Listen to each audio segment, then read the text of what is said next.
The state of Washington is supposed to fully fund the basic costs associated with K-12 education. It's a responsibility identified in the state's constitution. So why are school districts across Washington state talking about big budget cuts and funding shortfalls?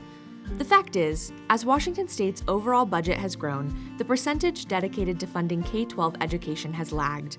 On top of that, three major factors have taken big bites out of school district budgets.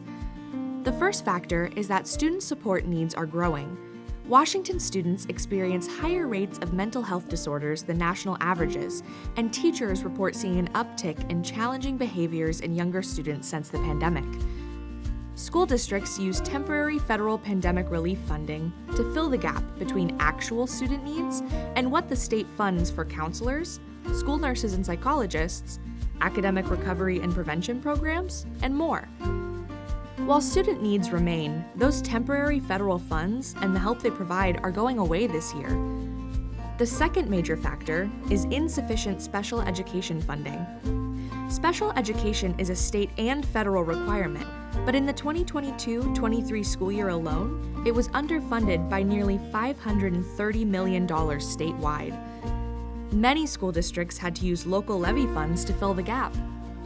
The third factor is a familiar one: inflation. The price of the things that schools need to support students has skyrocketed, but the money districts get from the state isn't even close to keeping up.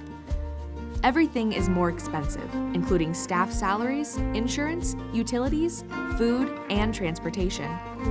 These core issues need our attention. Learn more about the other factors taking big bites out of school budgets and what can be done to help at waschoolfunding.org.